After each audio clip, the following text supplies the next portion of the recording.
உயர்ந்தவர், உமக்கு மேல் ஒருவரும் இல்லையே. எல்லோருக்கும் மேலாக உயர்ந்தவர், உமக்கு மேல் ஒருவரும் இல்லையே. அல்லேலூயா, அல்லேலூயா, அல்லேலூயா, ஆமென். அல்லேலூயா, அல்லேலூயா, அல்லேலூயா, ஆமென்.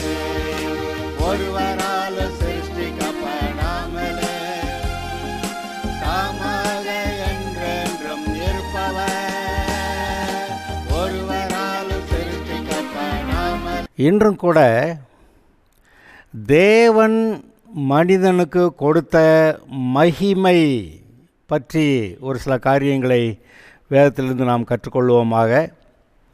இதை நான் கற்றுக்கொள்வோமாகன்னு சொல்கிறேன். ஏன்னு கேட்டால் அநேகர் விசுவாசிகள் கூட இதை உணராமல் இருக்கிறார்கள். ஆதலால் இந்த வசனங்களை கொண்டு நாம் இதை கற்றுக்கொள்வது அவசியமாயிருக்கிறது. தேவன் மனிதனுக்கு சிருஷ்டிப்பிலே கொடுத்த மகிமை, அதை ஒருவேளை அவன் இழந்திருக்கலாம். ஆனால் இயேசு கிறிஸ்து மனிதனுடைய பாவங்களுக்கு பரிகாரம் செய்த பிறகு மறுபடியும் மனிதனை மீட்டெடுத்தார் என்று வாசிக்கிறோம். ஏதோ ரட்சித்தார் என்று மட்டுமல்ல, ரட்சிப்பு என்றால் ஆபத்திலிருந்து காப்பாற்றுவது. ஆனால் மீட்டார், த ரெடீமர், மீட்பர் என்று சொல்லும்போது ஆதாம் எந்த நிலைமையிலிருந்து விழுந்தானோ மறுபடியும் அந்த நிலைமைக்கு அவனை கொண்டு போகிறதானே மீட்பு. மீட்பர்னு வசனம் பைபிளில் இருக்குல்ல. ஆகையால் மீட்பர் என்றால் ஆதாம் இழந்து போன எல்லாவற்றையும் திரும்ப மீட்டு தருவது, அவன் இழந்து போன அந்த அந்தஸ்தை மறுபடியும் அவனுக்கு கொடுக்கிறது. அதையெல்லாம் சற்று நாம் நினைத்து பார்ப்போமாக. வேத வசனங்களிலிருந்து இவற்றை நாம் கற்றுக்கொள்வோமாக. ஆதியாகமம் முதல் அதிகாரத்தில் 26, 27, 28 வசனங்கள் மிகவும் அடிப்படையானவைகள். ஆதலால் ஒவ்வொரு முறையும் நாம் அதை வாசிக்கிறோம். அது ஒவ்வொரு முறையும் ஒரு கண்ணோட்டத்தில் நமக்கு ஒரு பொருளை தருகிறது. ஏன்னா பல காரியங்களை செய்திருக்கிறார். தேவனுடைய சாயல் ரூபம் என்கிறது ஏதோ ஒரு விஷயம் மட்டுமல்ல, பல காரியங்கள் அதில் சேர்ந்திருக்கிறது. ஆதலால் ஒவ்வொரு முறையும் இதை வாசிக்கும்போது ஒவ்வொரு புதிய கண்ணோட்டத்தோடு அதை நாம் பார்ப்போம். அது நமக்கு விளங்கும். இருதயத்திலே சுத்தமுள்ளவர்கள் பாக்கியவான்கள், அவர்கள் தேவனை தரிசிப்பார்கள். ஆதலால் இப்பொழுதும் கூட சுத்த இருதயத்தோட, திறந்த மனதோட, தெளிந்த புத்தியோட, கர்த்தாவே எனக்கு சொல்லும், எனக்கு போதியும், நான் உமக்கு பிரியமாய் நீர் நான் எப்படி உண்மை அறிகிற அறிவிலே வளர வேண்டுமோ அப்படி நான் வளரட்டும், எனக்கு போதிப்பீராக என்று நீங்கள் ஜெபத்தோடு கூட இதை கேட்பீர்களானால் உங்களுக்கு மிகவும் பிரயோஜனமாயிருக்கும். 2 பேதுரு புஸ்தகம் முதல் அதிகாரத்தில் எழுதியிருக்கிறது, நாம் தேவனை அறிகிற அறிவினாலே அவருடைய சுபாவத்தை பெற்றுக்கொள்ளுகிறோம். தெய்வீக அந்த சுபாவம் அதை நாம் பெற்றுக்கொள்ளுகிறோம் என்று எழுதியிருக்கிறது. அதனால் பாருங்கள், தேவனை அறிகிற அறிவு மிகவும் முக்கியமான ஒன்றாக இருக்கிறது. நான் அதை வேணால் வாசி காட்டுறேன். 2 பேதுரு முதல் அதிகாரம் 3, 4 வசனங்கள். தம்முடைய மகிமையினாலும் காருண்யத்தினாலும் நம்மை அழைத்தவரை. என்ன எழுதியிருக்கு? தம்முடைய மகிமையினாலும் காருண்யத்தினாலும். காருண்யம்னா இந்த இடத்துல கிருபையை சொல்லுகிறது. அவருடைய மகிமையினாலும் அவருடைய கிருபையினாலும் நம்மை அழைத்தவரை என்று சொல்லுகிறது. அழைத்தவரை, நம்மை அழைத்தவரை அறிகிற அறிவினாலே ஜீவனுக்கும் தேவபக்திக்கும் வேண்டிய யாவற்றையும் அவருடைய திவ்ய வல்லமையானது நமக்கு தந்தருளினதுமன்றி. ஜீவனுக்கும் தேவபக்திக்கும், தேவபக்தி கூட அதை நமக்குள்ளே உண்டாக்குறாராம். தேவபக்தியையும் நமக்குள்ளே உண்டாக்குறாராம். நம்ம இடம் கொடுத்தா போதும். இருதயத்திலே சுத்தமுள்ளவர்கள் பாக்கியவான்கள், தேவனை தரிசிப்பார்கள். தரிசித்தா ஏற்றுக்கிடுவாங்க.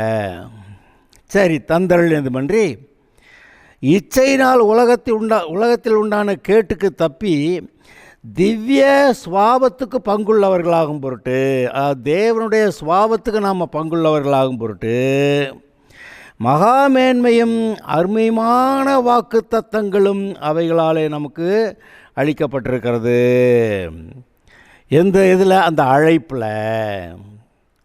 ஆக அவருடைய திவ்ய சுவாபத்துக்கு, திவ்யனா தேவனுடைய திவ்ய சுவாபத்துக்கு நாம் பங்குள்ளவர்களாகும் பொருட்டுன்னு சொல்லுது. அழைக்கிறப்ப எப்படிப்பட்டவர் அழைச்சாராம்? தம்முடைய மகிமையினாலும் காருண்யத்தினாலும் நம்மை அழைத்தவரை. அப்போ மகிமையுள்ளவர் நம்மளை அழைக்கிறாரு, கிருபையினால் அழைச்சிருக்கிறாரு. இப்போ போகலாம். இங்கே ஆதியாகமம் 1 அதிகாரம் 26, 27, 28. பின்பு தேவன் நமது சாயலாகவும் நமது ரூபத்தின்படியையும் மனுஷனை உண்டாக்குவோமாக. அவருடைய சாயல், அவருடைய ரூபத்தினால மனுஷனை உண்டாக்குறேன்றார். அவர்கள் சமுத்திரத்து மச்சங்களையும் ஆகாயத்து பறவைகளையும் மிருக ஜீவன்களையும் பூமி அனைத்தையும் பூமியின் மேல் ஊறும் சகல பிராணிகளையும் ஆழக்கடவர்கள் என்றார். தேவன் தம்முடைய சாயலாக மனுஷனை சிருஷ்டித்தார். அவர்களை ஆணும் பெண்ணுமாக சிருஷ்டித்தார். அவனை தேவ சாயலாகவே சிருஷ்டித்தார். பின்பு தேவன் அவர்களை நோக்கி, நீங்கள் பலுகி பெருகி பூமியை நிரப்பி அதை கீழ்ப்படுத்தி சமுத்திரத்து மச்சங்களையும் ஆகாயத்து பறவைகளையும் பூமியின் நலமாடுகிற சகல ஜீவ ஜந்துக்களையும் ஆண்டு கொள்ளுங்கள் என்று சொல்லி அவர்களை ஆசீர்வதித்தார். அப்படியானா இங்கே நீங்கள் ஒன்று கவனிக்க வேண்டும். தேவன் மகிமை பொருந்தியவர். மகிமையினாலும் காருண்யத்தினாலும் நம்மை அழைத்தவரை. அநேக இடங்களில் பார்க்கலாம், பரிசுத்தர் பரிசுத்தர் பரிசுத்தர் என்று இரவும் பகலும் ஓய்வின்றி துதிக்கப்படுகிறார். ஓகே. அவர் நல்லவர். ஓகே. தேவன் அன்பாகவே இருக்கிறார். ஓகே. அவர் நன்மை செய்கிறவர், நல்லவர். ஓகே. இப்படி அநேக காரியங்கள் இருந்தாலும் கூட இன்றைக்கு இப்பொழுது தேவனுடைய மகிமையை நீங்கள் பாருங்கள். எவ்வளவு மேன்மையான மகிமைன்னா இந்த க்ளோரி, அதாவது அவருடைய எல்லா நற்காரியங்களும் நற்குணங்களும் சேர்ந்து ஒட்டுமொத்தமாய் காணப்படுகிற அழகு தான் மகிமை. அவருடைய சகல நற்குணங்களும், அவருடைய சகல நல்ல பிரஸ்தாபங்களும் எல்லாவற்றையும் ஒட்டுமொத்தமாய் பார்க்கும்போது காணப்படுகிற அழகு தான் அது மகிமை. அவர் மகிமையுள்ளவர். அவர் அண்ட சராசரங்களையும் படைத்து அதெல்லாவற்றையும் தன்னுடைய கட்டுப்பாட்டுக்குள்ளே வைத்திருக்கிற தேவன். ஆச்சரியமாக இருக்கிறதல்லவா? அவருடைய சாயலில் நம்மளை உண்டாக்குனாருன்னா நம்ம ஆள் பார்த்தா உழவுதான் இருக்கிறோம். ஆனால் அவர் வானம் எனக்கு சிங்காசனம், பூமி எனக்கு பாதபடி, நீங்கள் எனக்கு கட்டும் ஆலயம் எப்படிப்பட்டது, நீங்கள் எனக்கு என்ன கோயிலை கட்டிடுவீங்க அப்படின்னு அவர் கேட்குறார். அப்போ அவருடைய மகிமை, அவர் எவ்வளவு பெரியவர் என்று, பெரிய காரியங்களை செய்தார் என்று, ஞானமுள்ளவர் என்று, கெட்டிக்காரர் என்று, அவர் எவ்வளவு மகிமை உள்ளவர் என்று நீங்கள் இதை வச்சு தான் பார்க்கணும். ஒரு படத்தை கண்டு ஆஹா அழகாக இருக்குது அப்படி சொல்லலாம். ஆனால் ஆவிக்குரிய ரீதியில் அவருடைய மகிமையை காண்பதற்கு அவரை பற்றி பைபிளில் என்னெல்லாம் எழுதியிருக்கோ நீங்கள் அதெல்லாம் வாசித்து பார்த்து அதை கவனித்தாதான் அவர் எவ்வளோ மகிமை உள்ளவர்னு தெரியும். இல்லாட்டி தெரியாது. கர்த்தர் பெரியவர், சர்வ வல்லவர், அவ்வளோ ரைட்டு, அதோடு நம்ம விட்டுடுறோம். ஆனால் இவ்வளவு உண்டாக்கின தேவன் எவ்வளவு பெரியவர், இவ்வளவு ஞானமுள்ளவர் எவ்வளவு பெரியவர், இவ்வளவு சகலத்தையும் கட்டுப்பாட்டுக்குள்ளே வைத்திருக்கிறவர், இன்றைக்கி பூமியில் இருக்கிற சகல ஜீவராசிகளையும் உண்டாக்கினவர், இங்கே இருக்கக்கூடிய செடி கொடிகள் மரங்கள் எல்லாவற்றையும் உண்டாக்கினவர், அதெல்லாம் ஆச்சரியப்படத்தக்க விதத்தில் நன்றாய் உண்டாக்கியிருக்கிறார். பூக்களுடைய அழகை பாருங்கள், பள்ளத்தாக்குகள் எல்லாம் பாருங்கள், எப்படி மழை சமுத்திரத்துலேருந்து தண்ணீர் ஆவியாகி இங்கே மழையாக கொட்டுதுன்னு பாருங்கள். மழை கொட்டலைன்னா நமக்கு தண்ணி இல்லை, பூமியில் ஒரு ஜீவராசி கூட நாமும் உயிரோடு இருக்க முடியாது. இவ்வளவு ஞானமாய் படைத்த தேவன் எல்லா நன்மையான காரியங்களையும் ஒன்றாக மொத்தமாக பார்க்கும்போது தான் தேவனுடைய மகிமையை நீங்கள் பார்க்கலாம். இல்லாட்டி மகிமையுள்ளவர் மகிமையுள்ளவர் மகிமையுள்ளவர்னு பாடிக்கிட்டே போகிறது மட்டும்தான். ஆனால் நீங்கள் எல்லாவற்றையும் கவனியுங்கள், நிதானித்து பாருங்கள், தியானம் பண்ணி பாருங்கள். எவ்வளவு நற்குணங்களையும் ஒட்டுமொத்தமாய் அவர் தனக்குள்ளே கொண்டிருக்கிறார் என்பதை நினைத்து பார்க்கும்போது தான் அவர் எப்படி மகிமையுள்ளவர்னு தெரியும். அவருடைய சாயலில் ரூபத்தில் மனிதனை படைக்கிறார். அவருடைய தன்மைகள் குணாதிசயங்கள்னு நான் சொல்லுவேன். ஆனால் அதில் அவருடைய மகிமையும் அங்கே இருக்கிறது. அவருடைய மகிமையோடு கூட மனிதனை படைத்திருந்தார். அங்கே பரிசுத்த ஆவியானவர் ஆதாமோட கூட இருந்து தேவ மகிமையை அவனுக்கு வெளிப்படுத்தினார். தேவனோடு கூட இணைப்பு இருந்தது. பிதாவாகிய தேவனுடைய ஆசீர்வாதங்களை எல்லாம் பரிசுத்த ஆவியானவர் கொண்டு வந்து அவனுக்கு கொடுத்து கொண்டிருந்தார். ஆனால் ஒரு நேரம் அவன் பாவம் செய்தபோது அவனிடத்தில் இருந்த பரிசுத்த ஆவியானவர் விலகி போனார். தேவன் அற்றவனானான். அவனுக்கு கொடுக்கப்பட்டிருந்த மகிமை அவனை விட்டு விலகியது. அவனுக்கு இருந்த சந்தோஷம் அவனை விட்டு நீங்கியது. இந்த கேரிஸ்மா அண்ட் ரேடியன்ஸ் என்று சொல்லுவோம்.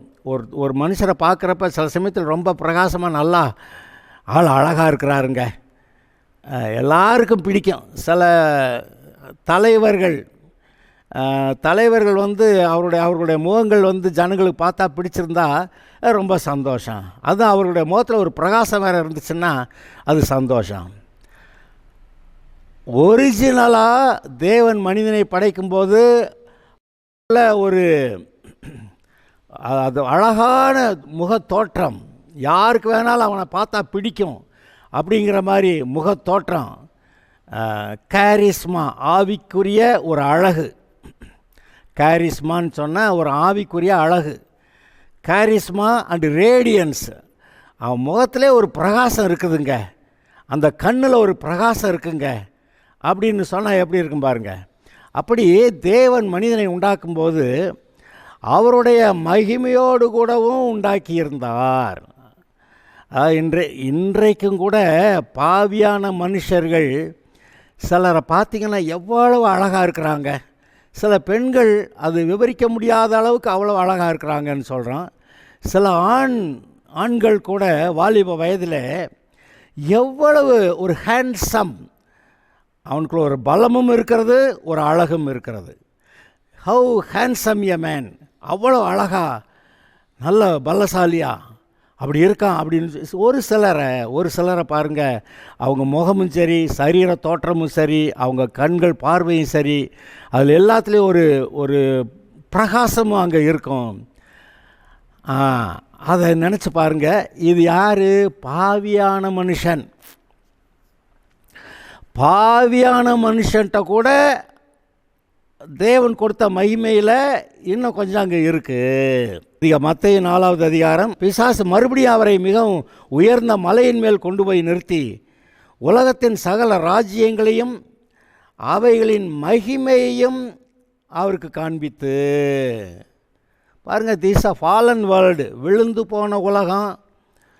ஆதாம் பாவம் செய்ததுனால பூமியும் அவன் நிமித்தம் சபிக்கப்பட்டிருந்தது என்று நாம் வாசிக்கிறோம். ஆனால் இங்கே என்ன சொல்லப்படுகிறது? இந்த பிசாசு இயேசுவை கொண்டு போய் ஒரு உயர்ந்த மலை மேலே நிறுத்திட்டு என்ன சொல்கிறான்னா, உலகத்தின் சகல ராஜ்யங்களையும் அவைகளின் மகிமையையும் அவருக்கு காண்பித்து. அப்போ சகல ராஜ்யத்திலையும் மகிமை இன்னும் இருக்குது. இது விழுந்து போன சபிக்கப்பட்ட மனிதன் இருக்கிற உலகம். இந்த மனிதன் பாவம் செஞ்சதுனால பூமி சபிக்கப்பட்டது. இந்த சபிக்கப்பட்ட பூமியிலையும் ஒரு மகிமை இருக்கிறது. அப்படியானால் பாவம் வராதிருந்திருந்தால் இந்த உலகம் எவ்வளவு மகிமையுள்ளதாக இருந்திருக்கும். நான் சொன்னேன், மனுஷன் இன்றைக்கு பாவியாக இருக்கிற மனுஷன் கூட நல்ல வாலிப பையங்களை சிலரை பார்க்கும்போது ரொம்ப அழகாக ஹேண்ட்ஸமாக ஒரு அழகும் இருக்கிறது, ஒரு பலமும் இருக்கிறது, ஞானமும் இருக்கிறது. அப்படிப்பட்ட அவனுடைய முகத்தில் ஒரு பிரகாசம் இருக்கிறது. இதெல்லாம் பார்க்கும்போது அந்த ஒரு மகிமை, தேவ மகிமை அவனுக்குள்ளே இருக்கிறத நீங்கள் பார்க்க முடியுது. அதே மாதிரி சில பெண்கள் பார்த்திங்கன்னா விவரிக்க முடியாத அளவுக்கு அவ்வளோ அழகாக இருக்கிறாங்க அப்படின்னு சொல்கிறான். இவையெல்லாம் விழுந்து போன பாவியாக இருக்கிற மனுஷர்களிடத்திலே காணப்படுகிற மகிமை. அதே போல் இந்த மனுஷன் பாவம் செய்தனாலே சபிக்கப்பட்ட பூமி கூட இன்னும் மகிமை உள்ளதாக இருக்கிறது. அதனால தான் சில காடுகள், அடர்ந்த காடுகள்லாம் போகிறப்ப, சில பூக்களை பார்க்குறப்ப, பள்ளத்தாக்குகளை பார்க்குறப்ப, அழகான காட்சிகளை பார்க்கும் போதெல்லாம் எவ்வளவு மகிமையாக இருக்கிறது என்று நீங்கள் ஆச்சரியப்படுகிறீர்கள், சந்தோஷப்படுகிறீர்கள். அவ்வளவு மகிமையை அவருக்கு காண்பித்து, நீர் சாஷ்டாங்கமாய் விழுந்து என்னை பணிந்து கொண்டால் இவைகளை எல்லாம் உமக்கு தருவேன் என்று சொன்னான். எது? பூமியையும் அதில் இருக்க மகிமை எல்லாவற்றையும் தர்றேங்கிறான். இது ஏற்கனவே சபிக்கப்பட்டது தான், அதை நான் தர்றேன். இதை எங்கிட்டேருந்து மீட்டு கொள்ளுகிறதுக்கு, என்கிட்டருந்து பிடுங்கிறதுக்கு தானே வர்றீங்க, அதுக்காக தானே சிலுவைக்கு போகிறேன்றீங்க. நீங்கள் சிலுவைக்கு போயில அந்த பாடுகள்லாம் பட்டு தானே சம்பாதிக்கணும். ஏன்னா ஒரு தடவை என்னை பணிந்து கொண்டா நானே உமக்கு கொடுத்துருவேனே அப்படின்னு சொல்ல வர்றான். சரி, நமக்கு அது பாயிண்ட் இல்லை. அது நமக்கு என்ன பாயிண்ட்டு? பூமி எவ்வளவு மகிமை உள்ளதாக இருந்தது. இன்றைக்கும் கூட நீங்கள் வெறுமனே வாழ்க்கையின் ஓட்டத்தில் ஓடிக்கிட்டு இருக்கிறப்ப எதையும் நம்ம கவனிக்கிறதில்ல. எதற்கு சில லவ் பேர்ட்ஸ் வச்சுருக்குறாங்க, எதற்கு சில மீன் தொட்டிகளை வச்சுருக்குறாங்க, எதற்கு சிலர் அந்த காடுகளில் இருக்கக்கூடிய மரங்கள் அது இதெல்லாம் கொண்டு வந்து ஒரு குறிப்பிட்ட இடத்துல வச்சுக்கிட்டு எவ்வளோ அழகாக இருக்குன்னு காமிச்சிக்கிட்டு இருக்கிறாங்க. அதெல்லாம் பார்த்தா அது எவ்வளோ மகிமை உள்ளதாக இருக்கிறது. பூக்கள் எவ்வளோ அழகாக இருக்கின்றன. அதோடைய நிறத்தை அது ஒரு நிறத்தை அப்படியே உண்டாக்கணும்னு ட்ரை பண்ணுறாங்க ஆர்டிஃபிஷியல் ஃப்ளவர்ஸில். ஆனாலும் அது அவ்வளோக்கு ஒரிஜினலாக இல்லை. அப்போ நம்ம என்ன பார்க்குறோம்? நாம் அந்த ஒரிஜினல் க்ளோரி அதை பார்க்கணும். இப்போ இந்த சபிக்கப்பட்ட பூமியிலே இவ்வளோ அழகான காரியங்கள் இருந்திருந்தா, அப்போ சபிக்கப்படாமல் இருந்தப்போ எவ்வளோ நல்லா இருந்துக்குன்னு நினச்சி பாருங்கள். அப்படி மனுஷன் அவ்வளவு மகிமை உள்ளவனாய் இருந்தான் என்பதை நீங்கள் நினைத்து பார்க்க வேண்டும். நான் அதான் சொன்னேன், தேவனுடைய மகிமை இவனுக்கு கொடுக்கப்பட்டிருக்கிறது. அதை எவ்வளோ மகிமைன்னு நமக்கு தெரியாது. ஏன்னா நம்ம பார்க்கல. இப்போ நேராக பார்த்தா ஒரு பூ அழகாக இருக்கு, எவ்வளோ மகிமையாக இருக்கிறது. அதெல்லாம் தேவன் உண்டாக்கினார் என்று பாருங்கள். அது விழுந்து போன லெவலில் எவ்வளோ இருக்குன்னா, அது உண்மையாக ஒரிஜினலாக எவ்வளோ நல்லா இருந்திருக்கும், அதை நினச்சி பார்ப்போம். சரி, இப்போ அப்படி ஒரிஜினலாக மகிமையுள்ளவனாக இருந்த மனுஷன் பாவத்தினாலே தேவ பிரசன்னத்தை இழந்தான், தேவனற்றவனானான். அவனோடு கூட இருந்த பரிசுத்த ஆவியானவர் அவனுக்கு எல்லா நன்மைகளையும் மகிமையையும் தேவனிடத்திலிருந்து கொடுத்து கொண்டிருந்தார். ஆனால் பாவம் செஞ்சவொடனே பரிசுத்த ஆவியானவர் போய்விட்டார். இவனுக்கு இருந்த மகிமை போய்விட்டது, இவனுக்கு இருந்த பிரகாசம் போய்விட்டது. சபிக்கப்பட்டவனானான், துக்கம் உள்ளவனா, பாடு சகிக்கிறவனா, வேதனையை சகிக்கிறவனா. வேதனையுடைய பிள்ளை பெறுவாய் என்று ஸ்திரீக்கு சொல்லப்பட்டது. நீ வேர்வை சிந்தி நீ அப்பம் நீ புசிக்க வேண்டும், சாப்பாடு சாப்பிட வேண்டும்னு அப்படி சபிச்சிட்டாரு. அதாவது ஆளுகை செய்கிறவனாக இருந்தவன் இப்போ சாப்பாட்டுக்காக வேலை செய்கிறவனாயிட்டான். அப்போ இவனுடைய துக்கம், பாடுகள், வருத்தங்கள் எல்லாம் இன்றைக்கி சொல்கிறாங்க, நிறையா பணம் கிடச்சிட்டா நம்ம பிரச்சனையெல்லாம் தீர்ந்துருங்க. கிடையாதுங்க. பாவம் தொலைய வேண்டும். பாவம் தொலைஞ்சாதான் மறுபடி தேவனுடைய மகிமை, தேவனுடைய சந்தோஷம், தேவனுடைய ஆசீர்வாதம் திரும்ப வரும். தேவனுடைய பிரசன்னமும் அவருடைய மகிமையும் அவர் கொடுத்த பிரகாசமும் அவர் கொடுத்த சந்தோஷமும், அந்த சந்தோஷம் வந்தால் தான் கண்ணில் கூட ஒரு ஒளி இருக்குங்க. அந்த சந்தோஷம் இல்லை, நான் வேணா தூங்கு மூஞ்சி பயலாக இருக்கேன் அப்படின்னு ஏன் நம்ம சொல்கிறது இல்லையா? ஏன்? உள்ளுக்குள்ளே சந்தோஷம் இல்லை. உள்ளுக்குள்ளே சந்தோஷம் இருந்தால் கண்ணில் அப்படி ஒரு பிரகாசம் அங்கே வரும். சரி, அது ஒன்று இருக்கட்டும். இப்போ அந்த தேவ மகிமை அற்றவனான்கிறத பழைய ஏற்பாட்டில் எங்கேயும் நீங்கள் ஒருவேளை பார்க்க முடியாமல் இருக்கலாம். புதிய ஏற்பாட்டில் ரோமர் 3வது அதிகாரத்தில் அங்கே ஒரு வசனம் வருது, நான் காட்டுறேன். ரோமர் 3:23 வசனம். எல்லாரும் பாவம் செய்து தேவ மகிமை அற்றவர்களானார்கள் அப்படின்னு போட்டிருக்கு. அப்போ ஆதாம் பாவம் செய்த போது ஒரு காரியம் நடந்திருக்கிறது. ஆதாமுக்கு கொடுக்கப்பட்டிருந்த தேவ மகிமை நீக்கப்பட்டது. அதுக்கப்புறம் அவனுடைய சந்ததியாக வந்த எல்லாருமே பாவம் செய்து தேவ மகிமை அற்றவர்களாகி இப்பொழுது பூமியில் இப்படிப்பட்ட குணங்களோடு எல்லாரும் வழி தப்பி ஏகமாய் கெட்டு போனார்கள். நன்மை செய்கிறவன் இல்லை, ஒருவனாயிலும் இல்லை. அவர்கள் தொண்டை திறக்கப்பட்ட பிரேத குழி, தங்கள் நாவுகளால் வஞ்சனை செய்கிறார்கள். அவர்களுடைய உதடுகளின் கீழே பாம்பின் விஷம் இருக்கிறது. அவர்கள் கண்களுக்கு முன்பாக தெய்வ பயமில்லை என்று எழுதியிருக்கிறது. அங்கே பாருங்கள், இயேசு மனிதனுடைய பாவங்களுக்காக பரிகாரம் செய்த பிறகு முதலாவது மனிதர்களுக்கு ஏற்பட்ட ஒரு காரியத்தை நீங்கள் வாசிக்கலாம். அது என்ன சொல்லுது? பரிசுத்த ஆவியானவர் விசுவாசிக்கிறவர்கள் மேல் இறங்கினார். அதை நீங்கள் வாசிக்கிறீங்க. அப்போஸ்தலர் 2வது அதிகாரத்தில் நான் வாசித்து காட்டுறேன். இது இயேசு மனிதனுடைய பாவங்களுக்கு பரிகாரம் செய்து முடிந்த உடனடியாக விசுவாசிகளுக்கு ஏற்பட்ட ஒரு காரியம். பெந்தகோஸ்தே என்னும் நாள் வந்தபோது அவர்கள் எல்லாரும் ஒருமனப்பட்டு ஓரிடத்தில் வந்திருந்தார்கள். அப்பொழுது பலத்த காற்றடிக்கிற முழக்கம் போல வானத்திலிருந்து சடுதியாய் ஒரு முழக்கம் உண்டாகி அவர்கள் உட்கார்ந்த வீடு முழுவதையும் நிரப்பிற்று. அல்லாமல் அக்கினிமயமான நாவுகள் போல பிரிந்திருக்கும் நாவுகள் அவர்களுக்கு காணப்பட்டு அவர்கள் ஒவ்வொருவர் மேலும் வந்து அமர்ந்தது. அவர்கள் எல்லாரும் பரிசுத்த ஆவியினாலே நிரப்பப்பட்டு ஆவியானவர் தங்களுக்கு தந்தருளின வரத்தின்படியே வெவ்வேறு பாஷைகளிலே பேசத் தொடங்கினார்கள். அதில் தான் பாருங்கள், அந்த பரிசுத்த ஆவியானவர் வந்துட்டாருன்னு சொல்லுது. ஆதாம் பாவம் செய்தபோது பரிசுத்த ஆவியானவர் அவனை விட்டு விலகினார். தேவ பிரசன்னம் விலகிற்று, அவன் தேவனற்றவனானான். இப்பொழுது இயேசு மனிதனுடைய பாவங்களுக்கு பரிகாரம் செய்ததினாலே யாரெல்லாம் இயேசுவை ஏற்றுக்கொள்கிறார்களோ அவர்களுக்கு மறுபடியும் அந்த தேவ மகிமை வருகிறது.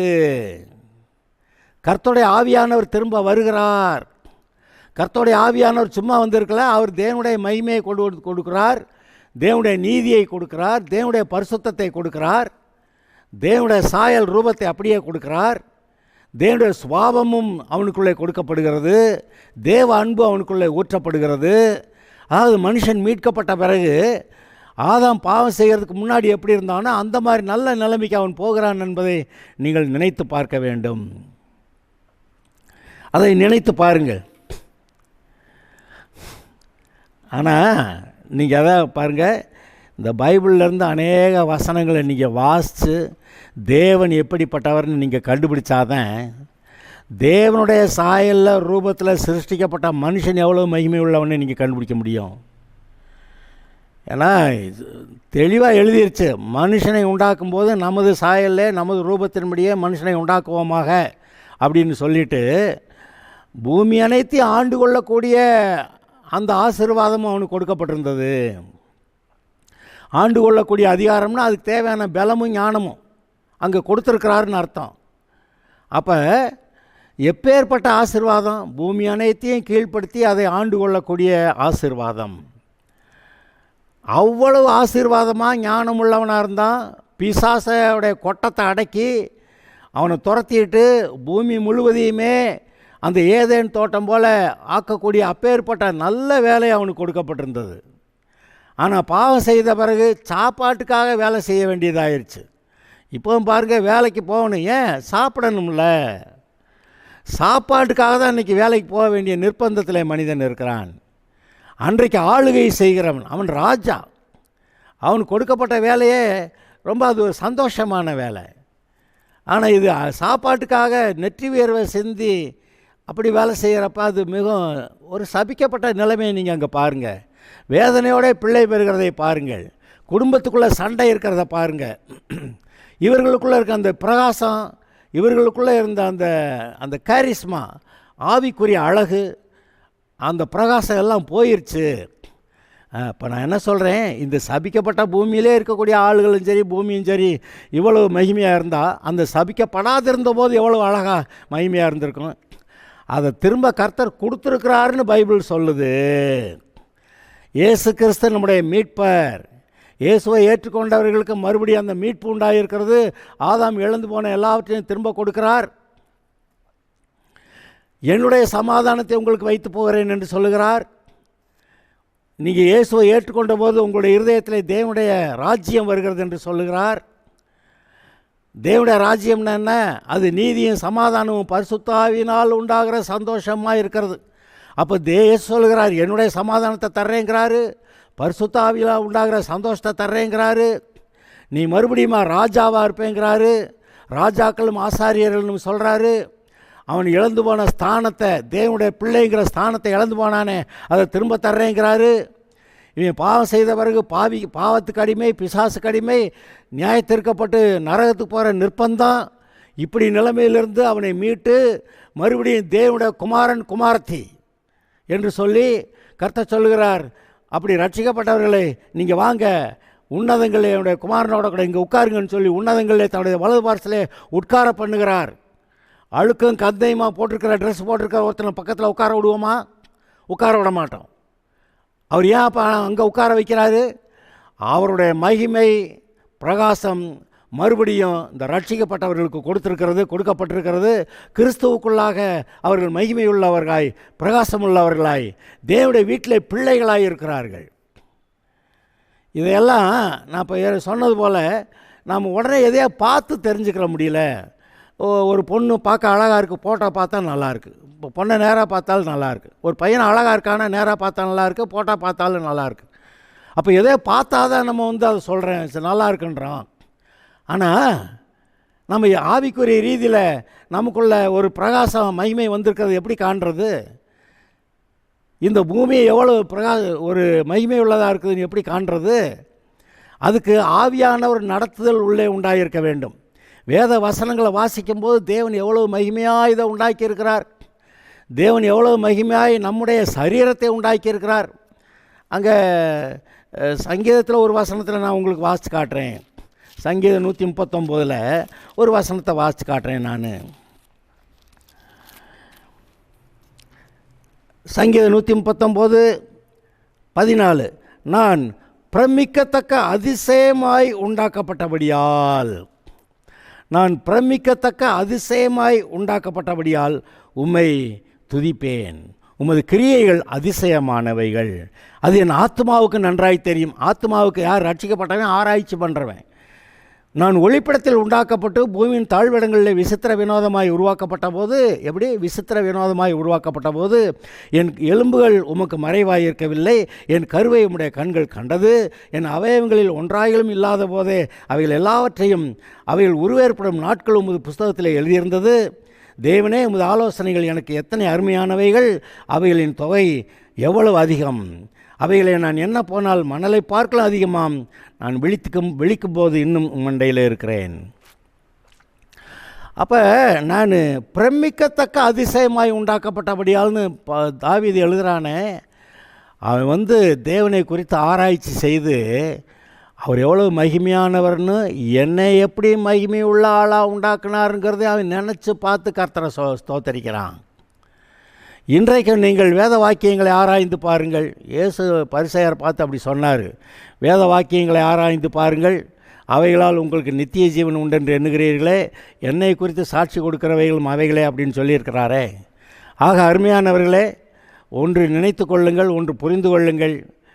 தேவன் உங்களை மறுபடியும் மீட்டிருக்கிறாரானால், அதாவது இயேசு ஆண்டவராக நீங்கள் ஏற்றுக்கொண்டால் உங்களுக்கு மீட்பு உண்டாகிறது. ரட்சிப்பு மட்டுமில்லை, மீட்பு உண்டாகிறது. அந்த மீட்பிலே தேவ மகிமையும் உங்களுக்கு கொடுக்கப்பட்டிருக்கிறது. அதை நீங்கள் நினைத்து பார்த்து வேத வாக்கியங்களை ஆராய்ந்து பார்த்து உங்களுக்கு கொடுக்கப்பட்டிருக்கிற அந்த ரட்சிப்பு, உங்களுக்கு கொடுக்கப்பட்டிருக்கிற நீதி, உங்களுக்கு கொடுக்கப்பட்டிருக்கிற பரிசுத்தம், உங்களுக்கு ஊற்றப்பட்டிருக்கிற தேவ அன்பு, உங்களுக்கு கொடுக்கப்பட்டிருக்கிற மகிமை எல்லாவற்றையும் நீங்கள் நினைத்து பார்த்து நீங்கள் ஆண்டவருக்கு நன்றி சொல்லலாம். அது உங்களுக்கு மிகவும் பிரயோஜனமாக இருக்கும். இப்படி தியானிக்கும் போது நீங்கள் பரிசுத்த ஆவியிலே நிரம்புவீர்கள். தேவனை ஆவிக்குரிய ரீதியிலே நீங்கள் காண்பீர்கள். இருதயத்தில் சுத்தமுள்ளவர்கள் பாக்கியவான்கள், அவர்கள் தேவனை தரிசிப்பார்கள். அவருடைய மகிமையை காண்பீங்க. கர்த்தர் உங்களை ஆசீர்வதிப்பாராக.